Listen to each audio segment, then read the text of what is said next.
Welcome friends, philosophy की दुनिया में आप लोगों का बहुत बहुत स्वागत है। अब उसने तीसरे प्रश्न पर अपना ध्यान लगाया। अंतःकरण का क्या अर्थ है? क्या तुम्हारे विचार से सब में समान अंतःकरण होता है? इस पर तो उन्होंने अपनी कक्षा में दुनिया भर की चर्चा की थी। सोफी ने लिखा, अंतःकरण लोगों की वह योग्यता क्षमता है जो उनके सही और गलत पर विचार करने पर उन्हें प्रत्युत्तर देती है। मेरी निजी राय है कि यह क्षमता हर एक को प्राप्त है। अतः दूसरे शब्दों में अंतःकरण जन्मजात है। सुकरात भी यही बात कहता है।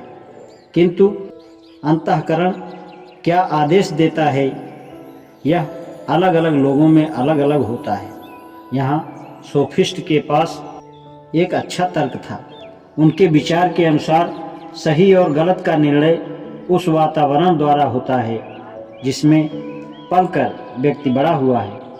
किंतु दूसरी ओर सुकरात का मानना था कि अंतःकरण सभी में समान है। शायद दोनों ही दृष्टिकोण सही थे। भले ही स्वयं को नंगा प्रदर्शित कर हर किसी के मन में अपराध भाव न हो, किंतु अधिकांश लोग किसी के साथ वास्तव में घटिया व्यवहार करके अपने अंतःकरण में बुरा महसूस करेंगे। फिर भी यह बात याद रखनी चाहिए, अंतरात्मा का होना एक बात है और इसका प्रयोग करना दूसरी। कभी कभी हम लोगों को छल कपट पूर्वक व्यवहार करते देखते हैं, किंतु मेरा विश्वास है कि गहरे अंतर्मन में एक प्रकार की अंतरात्मा सब में है। यह बिल्कुल वैसा ही है कि कभी कभी लगता है कि कुछ लोगों में बिल्कुल अक्ल नहीं है, जबकि सत्य यह होता है कि वे उसका प्रयोग नहीं कर रहे होते। सामान्य सूझबूझ और अंतःकरण दोनों ही की तुलना एक मांसपेशी से की जा सकती है। यदि आप किसी मांसपेशी का प्रयोग नहीं करते तो वह कमज़ोर हो जाती है। अब सिर्फ एक सवाल बचा था, जीवन मूल्यों की वरीयता का क्या अर्थ है? यह एक और विषय था जिस पर उन्होंने हाल ही में खूब चर्चा की थी। उदाहरण के लिए एक मूल्य यह हो सकता है कि कार चलाएं और एक स्थान से दूसरी जगह जल्दी पहुंच जाएं। किंतु यदि कार चलाने के लिए वन काटने पड़ते हैं और प्राकृतिक पर्यावरण प्रदूषित होता है, तो आपके सामने मूल्यों में एक चयन करने का प्रश्न खड़ा हो जाता है। अच्छी तरह विचार करने के बाद सोफी इस निष्कर्ष पर पहुंची कि काम पर जल्दी पहुंचने के बजाय स्वस्थ वन और शुद्ध पर्यावरण रखना अधिक मूल्यवान है। उसने कई उदाहरण दिए। अंत में उसने लिखा, निजी स्तर पर मैं सोचती हूँ कि अंग्रेजी व्याकरण की तुलना में दर्शन शास्त्र एक महत्वपूर्ण विषय है।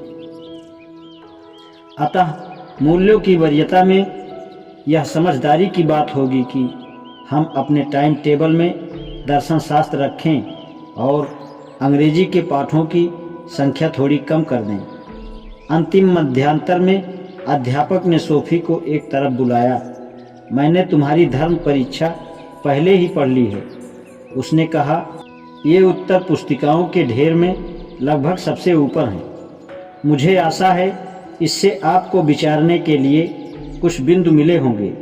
यही तो वह चीज़ है जिसके विषय में मैं तुमसे बात करना चाहता था।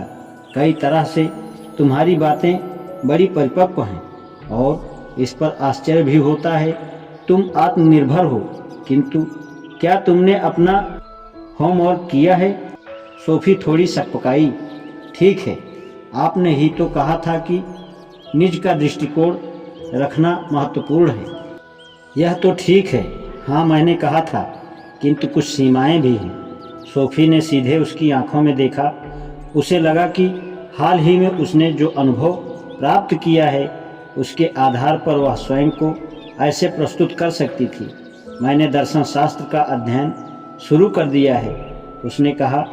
इससे मुझे निजी राय बनाने के लिए अच्छी भूमिका मिलती है, किंतु इससे मुझे तुम्हारे उत्तर के लिए ग्रेड देना आसान नहीं बनता। यह या तो डी होगा या ए, क्योंकि मैं या तो बिल्कुल सही हूँ या बिल्कुल गलत। क्या आप यह कर रहे हैं? चलिए हम कहते हैं ए, अध्यापक ने कहा, किंतु अगली बार अपना होमवर्क कर लेना। उस दिन तीसरे पहर जब सोफी घर आई तो उसने अपना स्कूल बैग पैड़ियों पर फेंक दिया और सीधे अपने अड्डे की ओर दौड़ गई।